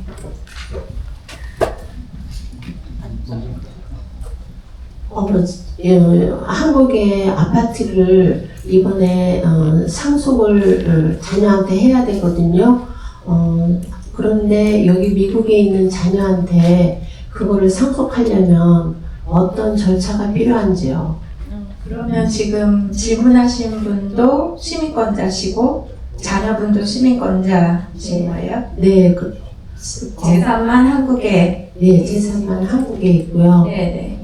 부모는 다 미국 시민권자고 자녀도 미국 시민권자인데 네. 상속할 경우에 어떻게 되는지 세율 같은 것도 그렇고. 그러면 하시는 분도 시민권자고 받으시는 분도 시민권자인데 해외에 있는 부동산 상속하시는 거 대답해 주시면 좋겠습니다. 일단 제가 한 가지 먼저 좀 말씀을 드릴게요. 저희 Q&A 세션에 제가 처음에 설명을 좀 못 드린 것 같은데요. 개개인적인 좀 사정에 대해서 저희가 이렇게 조언을 드리기는 좀 힘든 자리이기 때문에 일단 답변을 드릴게요. 그렇지만 이거는 좀 일반적인 그런 관점에서 좀 봐주셨으면 좋겠고요. 일단 한국에 지금 아파트가 하나 있는데 증여를 하는 사람과 증여를 받는 사람 둘 다 미국 시민권자다. 이걸 말씀하신 거죠? 증여가 아니고 상속이요. 상속이요? 그러니까 한국에 아파트를 가지고 계셨던 분이 돌아가셨다는 말씀이신 거죠? 예. 그리고 그분께서는 한국에서 거주를 하고 계셨나요? 아니면은 미국에서 거주하다가 미국에서 한국에서는 아파트는 누가 가지고 그러니까 어떤 용도로 사용이 되고 있었나요? 렌트를 주고 있었어요. 렌트를 주고 있었고 예. 예. 그렇게 된다면은 일단 부동산 자체가 한국에 위치하기 때문에 한국에 상속세가 발생을 할 거예요.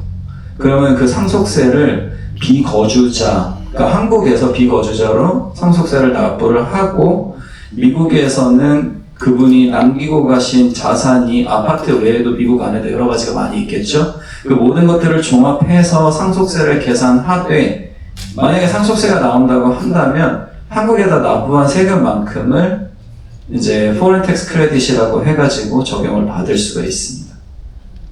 그래서 그런 자체는 지금 뭐 세율을 물어보시고 그 상속되는 절차가 어떻게 됐는지를 물어보셨지만 전체적인 그 유산의 규모나 이분이 남기고 가신 그 모든 자산의 리스트와 위치 이런 것들을 다 파악이 되어야만 상담을 드릴 수 있는 내용이라 지금 이 자리에서 다 말씀을 드리기 조금 어려울 것 같습니다.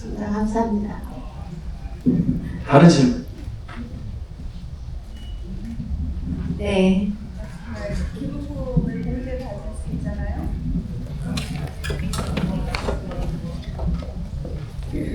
교회 헌금하는 거에 대해서 공제를 받을 수 있는데 제가 다니던 교회에다 기부하는 것에 대해서도 받을 수 있는지 궁금합니다.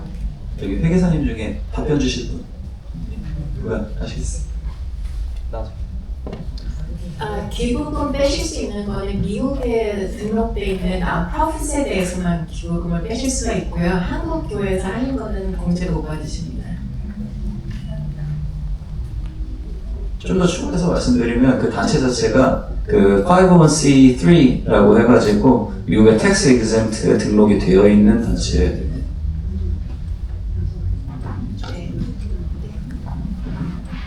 제가 말씀 일이 없어서 얼굴 가리고 얘기할게요.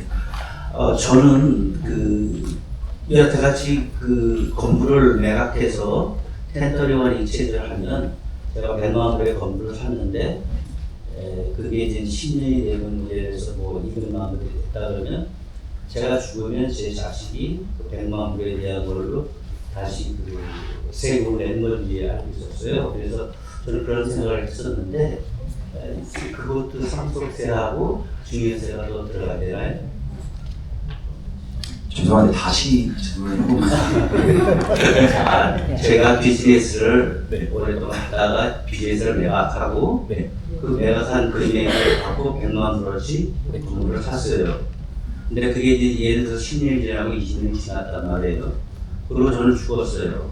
그러면 그게 예를 들어서 200만 원이 되더라도 내 자식한테는 100만 원부터 다시 시작하는 걸로 알고 있었거든요. 그래서 그게 지금 말씀하신 거 제가 다시 말씀드릴게요. 그러니까 제가 질문을 제대로 이해했는지 한번 좀 리피트를 해보자면 100만 불에 구입하신 건물이 이제 시간이 지나면서 뭐 점점 가격이 올라갔어요. 그러니까 좀 쉽게 이해하기 위해서 한 300만 불까지 올라갔다고 얘기를 할게요. 그리고 그 시점에 만약에 이제 돌아가시게 된다면 그 다음에 그 300만 불짜리 건물을 자녀한테 이제 상속이 된다면 그 자녀는 그 건물을 받아서 나중에 매각을 만약에 예를 들어서 400만 불에 하게 된다면 100만 불과 400만 불 사이에서 발생하는 300만 불 차익에 대해서 세금을 내야 되는 걸로 알고 계셨다. 지금 이 말씀을 하시는 거죠? 아니죠. 거꾸로 100만 불에 대한 걸 내가 산 가격부터 세금을 내는 걸로 알고 그러니까요. 산 가격이 100만 불이셨으니까 나중에 자녀가 그걸 상속받아가지고 팔게 되면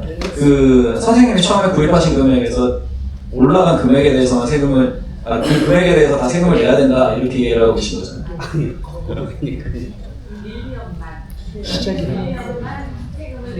제가 답을 밀리언에 대해서만 세금을 내셔야 된다. 제가 좀 답을 해도 되겠습니까? 네, 하십시오. 말씀 완전히 알아들어요. 그것을 설명하는 개념이 스텝업입니다. 돌아가시 전에 정리를 하면 자녀가 가지는 그 집의 원가는 부모가 샀을 때 그것이 원가가 됩니다. 그런데 정리를 하지 않고 상속을 하게 되면 돌아가신 그 시점의 그 가격이 원가가 됩니다. 잘 됩니까? 이해되셨어요? 예. 그런 예. 상속을 하셨을 때 텍스 빌리신 원가. 예. 그 원가입니다. 그리고 오른 가격이 아니었어요.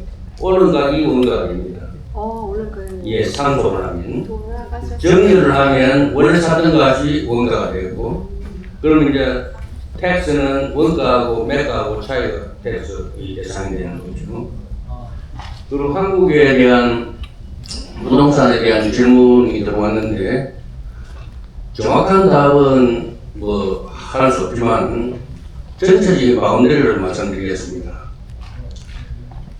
사람은 다 미국에 사는데 재산은 한국에 있다. 그 부동산은 근본적으로 부동산이 소재하는 그 정부가 세금을 징수합니다. 1차적인 세금 징수가 있어요. 그것이 한미 조세조약에 명시되어 있는데, 그러니까 그 상속의 절차는 전적으로 한국의 이 법에 따라야 되고, 미국에서 할 일은 그 한국에서 세금을 낸 그 정서를 카피해서 담당 회계사한테 가져가시면 됩니다. 부탁드립니다. 안상목 회장님께서 답변을 해주셨는데요. 제가 조금만 더 이렇게 좀 추가해서 말씀을 드리자면, 제가 아까 설명을 하려다가 말았었던 그 스텝업 베이시스에 대해서 아까 질문을 주신 것 같아요. 이 개념이 어떻게 되냐면 증여와 상속의 차이에서 빚어지는 건데요. 예를 들어서 내가 뭐 100만 불짜리 건물을 하나 샀다 그랬는데, 그 100만 불짜리 건물을 나중에 300만 불이 됐다. 그러면 그 안에는 이제 200만 불짜리, 아직 실현은 되지 않았지만 거기에 차익이 들어있는 거거든요. 근데 그 차익을 내가 만약에 그 자식한테 증여를 한다면, 자식이 가지고 있는 건물의 그 원가, 베이시스는 내가 구입한 그 100만 불에 머물러 있습니다. 그래서 예를 들어서 뭐 자녀가 그걸 받아가지고 뭐 몇 년 있다가 400만 불에 팔았다. 이렇게 되면 300만 불에 대해서 몽땅 다 세금을 내야 되는 거지만, 만약에 내가 그거를 자녀한테 넘겨주던 그 시점이 내가 사망했기 때문에 상속으로 이루어졌다라고 한다면, 나의 원가는, 그 자녀의 원가는 내가 사망했었던 시점의 그 가격, 결국에는 300만 불이라고 한다면, 나중에는 이제 100만 불에 대해서만 세금을 내야 되겠죠. 그러니까 이런 부분만 놓고 본다면 상속이 훨씬 유리해 보이기도 합니다. 하지만 저는 그 건물 팔아서 하나도 못 쓰고 죽겠죠? 나는 그게 가장 큰 문제이기도 하고요. 그렇기 때문에 거기에 대한 세금을 면제시켜주는 게 있는 것 같기도 해요. 그리고 이제 워싱턴주 상속세가 발생을 한다라는 부분도 좀 가장 큰 그 문제 중에 하나일 것 같아요. 그래서 이제 상속과 그 증여, 요 두 가지 사이에서 그 어떤 자산을 증여할 것인지, 어떤 자산을 상속할 것인지를 결정해야 된다라는 말씀을 드린 이유가 그거였고요. 그 다음에 아까 제가 프레젠테이션을 하면서 1031 말씀하셨는데, 1031은 베이시스가 낮은 상태에서 계속 세금을 뒤로 밀어가면서 계속 푸시를 하게 됩니다. 그렇게 되면은 베이시스가 낮은 상태에서 몇십 년씩 계속 굴러갈 수가 있거든요. 근데 이거를 상속하게 되면 그동안에 쌓여온 내지 않은 세금이 한꺼번에 다 없어집니다. 그래서 그때 이제 바이든 정권 때 그 스텝업 베이시스 제도 자체를 없앤다라는 말이 있었는데, 결국에는 없애지 못하고 지금에 이르르고 있습니다. 더 질문 있으실까요? 저희 아직 시간 많고요. 기프트도 많이 남았어요. 일하는 밀리언까지 페드로 가분먼트는 안 하기 때문에 일단 내 자산이 예를 들면 밀리언이 아닌 경우에 워싱턴 주에 있는데, 죄송합니다. 제가 처음부터 못 들어가지고. 네네네. 그러니까 페드로 가분먼트는 11 밀리언까지 지금 이제 인센트가 되잖아요. 세금이, 상속세가. 그러니까 본인의 자산은 11 밀리언 이상이다 지금 현재. 근데 이제 뭐 앞으로 더 올라서 오를 수도 있지만 그런 상황이라고 그러면은 워싱턴 주를 기본으로 한다 그러면 조금 전에 말씀하신 것처럼 증여세든지 아니면 상속 플랜을 할 건지 이걸 정해서 플러스 마이너스를 계산해서 하는 게 맞는 답인 것 같은데 맞나요? 그러니까 그럴 수가 있겠죠. 그런데 자산이라는 게 제가 아까 말씀드린 것처럼 그동안에 가격이 많이 오른 부동산이나 주식 이런 게 있을 수도 있고, 그냥 현금으로 가지고 있는 게 있을 수도 있고, 부동산이라고 해도 그동안에 가격이 떨어진 걸 가지고 계시는 분들도 있을 수가 있고, 그렇기 때문에 스텝업 베이시스가 적용이 될 수 있느냐 없느냐 이런 부분들이 조금 왔다 갔다 할 수 있는 것 같아요. 그래서 그런 부분들을 해서 내가 차라리 워싱턴주 상속세를 물고 넘어가는 게 낫다, 이 부분에 대해서는 뭐 이런 계산이 있을 수가 있겠죠. 그렇기 때문에 그 모든 자산들을 다 리스트업을 해놓고 한꺼번에 그 포괄적인 플래닝을 할 부분이라고 생각합니다. 네, 알겠습니다. 또 하나 질문은요. 혹시 워싱턴에 살고 계시는데 주식으로 제가 이렇게 알고 계신 어떤 분이 18 밀리언 정도가 있어요. 주식으로. 네. 근데 이게 이제 팔게 되면 개인 텍스가 많고 상속으로 넘기자니 지금 그걸 너무 걸리고 일기 된 사건들이 워싱턴 주로 계시는 분인데, 그거는 어떻게 되는지 부동산 관련된 거는 캐피탈 개인 텍스가 있는데 그런 건 있는데 주식은 어떻게 되는지 혹시 아세요? 주식은 워싱턴주 캐피탈 게인에 적용이 됩니다. 네. 그런 경우에는 레지던시를 바꾸는 걸로 해결하시는 분들도 있죠. 아, 레지던시를 다른 주로 가요? 다른 주로 이사를 가시거든요. 네. 네, 뭐 그러셔야죠. 네. 돌아가시고 나서는 가실 수 없잖아요.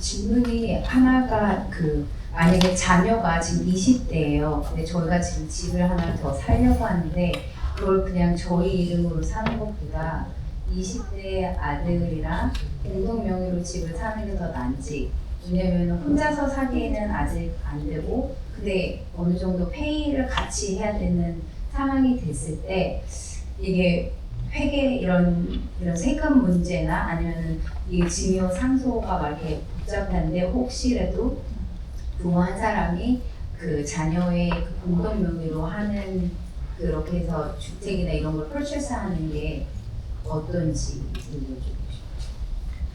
어떠시냐고. 그러니까 제가 지금 하신 질문을 다시 한번 이렇게 반복을 하자면,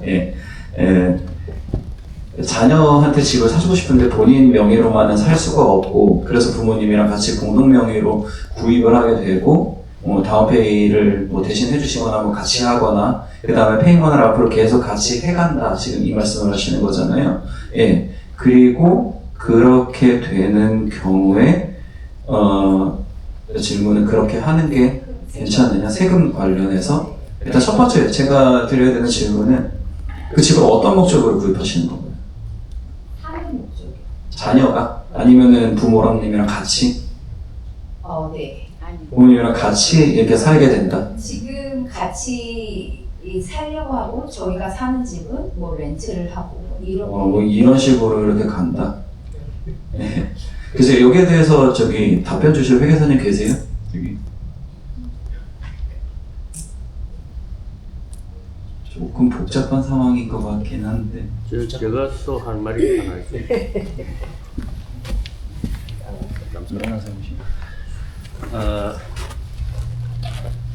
회계사님들이 다 일을 잘 하시는데 이런 자리에서 뭐 묻거나 하면 갑자기 얼고 또 앞에 나가면 얼굴이 벌어지고 이런 경향이 있습니다. 그러니까 여기서 들은 이야기의 가장 중요한 점은 이 책자입니다. 책자. 그걸 가지고 계시다가 내버리지 말고 이제 실제 일에 닥쳐서는 담당 변호사님한테 가지고 와서 이거 내한테 해당되는 거 뭐냐 이런 거 묻는 자료로서 사용하시기 바랍니다. 이게 다 들어가는 것이 아니고 무엇을 질문할 수 있는가 질문으로 들어가는 겁니다. 그리고 저도 과거에는 공부를 아주 열심히 많이 했는데 요즘은 그거보다는 챗GPT에 물어보면 머릿속 끼어버리고 챗GPT에 어떻게 물어야 챗GPT가 헛소리 하는 걸 다 걸러내고 정답을 얻어낼 수 있고 그런 걸 생각하는 거거든요. 그래서 가지고 가서 이 챗GPT한테 물어보세요 하고 이제 전체적으로 복잡한 거는 컴퓨터가 있어야 답이 나오는 거지 여기서 입으로 가는 답은 안 나와요. 제가 드리고 싶습니다. 네, 더 다른 질문. 아니요. 질문을 하셨으니까 좀 더 드리잖아요. 일단 여러 가지 관점에서 볼 수 있을 것 같아요. 그 집을 유지하는 데 있어서 세금이 나오느냐, 혹은 나중에 가격이 올랐을 때 그걸 팔아가지고 이제 만약에 차익이 나오면 그거를 누가 세금을 부담하게 될 것이냐, 혹은 그 세금이 좀 미니마이즈가 최대한 될 수 있느냐, 이게 사실 가장 중요한 부분일 것 같아요. 직접 거주하시는 집 같은 경우에는 지난 5년 동안 2년 이상을 되돌아봤을 때, 그러니까 지난 5년을 되돌아봤을 때 2년 이상을 거주하시게 되면 거주하고 소유한 사람 한 명당 25만 불의 공제액이 있어요. 그래서 만약에 부모, 자식이 전부 다 같이 자녀가 같이 거주를 하게 되는 경우에는 뭐 예를 들면 세 사람이면 75만 불까지 될 수가 있겠죠. 그런 관점에서 본다면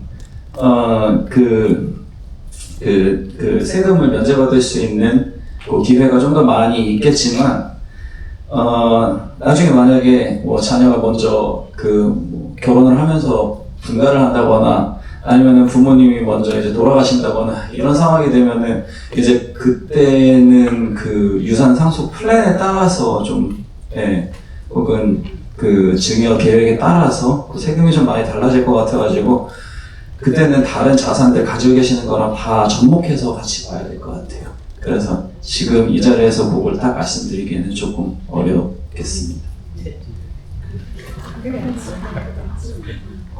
혹시 그 한국의 그 상속세 취급하는 세무사님하고 여기 미국의 세무사님하고 공동으로 작업하는 그런 프로그램도 있으신가요? 아니면은 혹시 한국 상속세에 관한 한국의 상속세에 관한 전문적인 그 일을 하시는 세무사님이 혹시 계시는지요?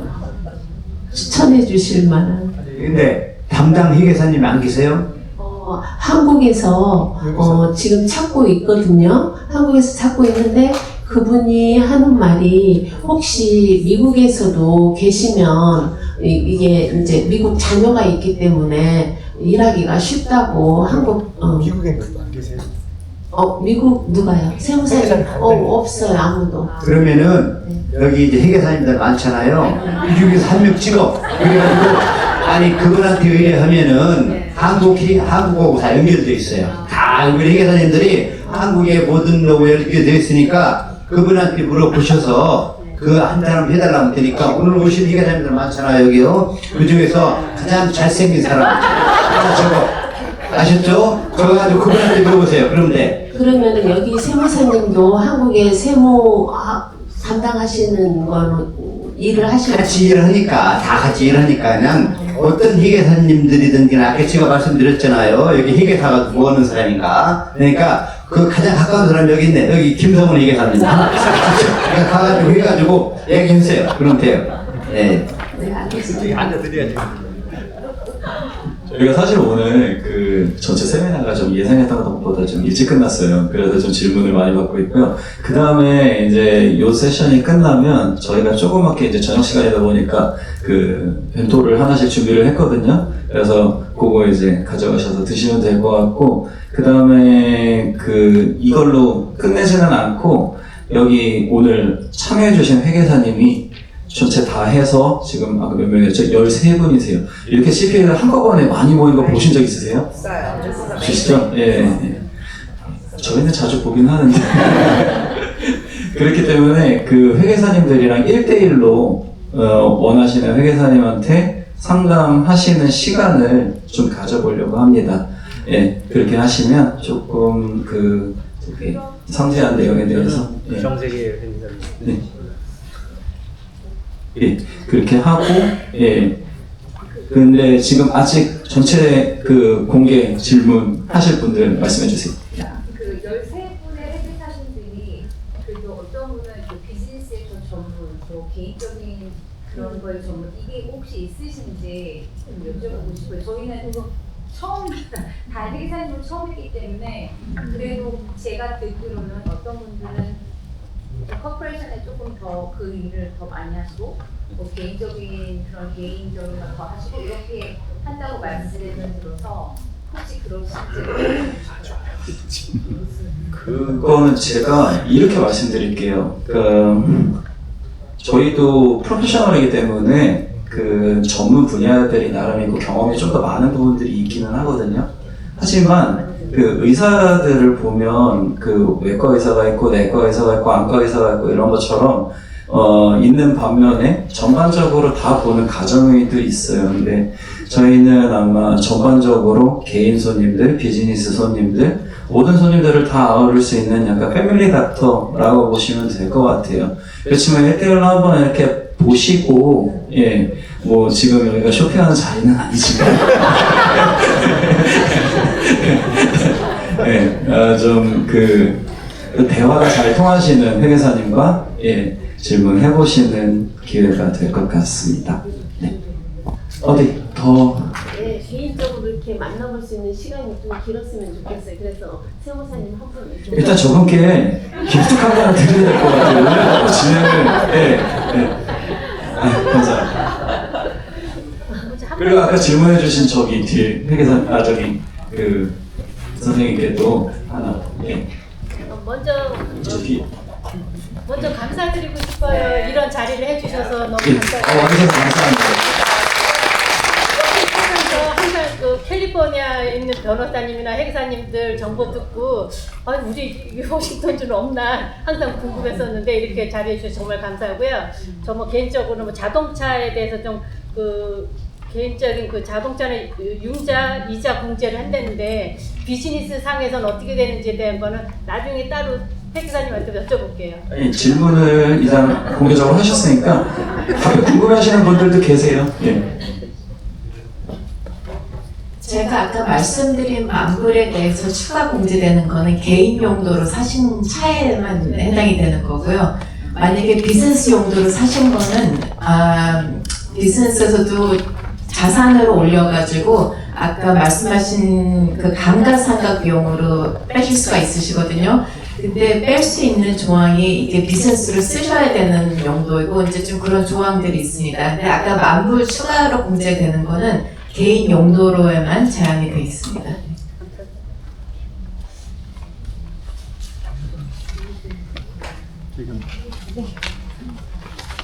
좀 전에 그 자동차에 관련된 건데요. 개인 경우에는 먼저 아까 나 회계사님께서 말씀하신 대로 자동차가 제일 중요한 거는 개인이 구입했을 때는 이제 미국 내에서 어셈블리 된 상태가 중요한데 자동차에 보면 빈 넘버가 있습니다. 빈 넘버가 1번하고 4번하고 5번은 미국에서 조립된 거거든요. 그렇기 때문에 만불까지는 개인 그 총 금액에서 이자 부분을 공제할 수가 있는 거고 그게 첫 번째 질문에 대한 대답이고요. 두 번째는 이 자동차를 비즈니스에서 사용하느냐 개인에서 사용하느냐는 어떤 부분이 있냐면 이게 전적으로 IRS 입장에서 이게 진짜로 회사를 위해서 사용하는지 개인을 위해서 사용하는지가 중요합니다. 그래서 일반적으로는 간단한 방법은 마일리지를 가지고 마일리지 로고를 작성하는 건데 내가 하루에 비즈니스 용도를 위해서 얼마만큼 한 마일리지를 뛰었는지에 따라서 그 기준으로 전체 100%에서 50%는 개인, 50%는 이제 비즈니스 용도로 이렇게 사용하는데 문제는 IRS가 그 일반 레스토랑이나 이런 개인 사업 같은 경우는 전적으로 건축하는 용도가 아닌 경우는 전적으로 회사를 이용해서 사용을 하는 게 아니거든요. 그렇기 때문에 그 일부가 몇 %가 개인인지 몇 %가 비즈니스를 해서 사용을 하는지가 중요한데 그때 중요한 거는 개인이 내 이름으로 사용했을 경우에요. 자동차라 내 개인 이름으로 사용했을 경우에는 내가 비즈니스를 사용한 용도에 대한 마일지만 비즈니스 용도로 공제를 받을 수 있지만 반대로 회사 이름으로 했을 때는 조금 더 까다로운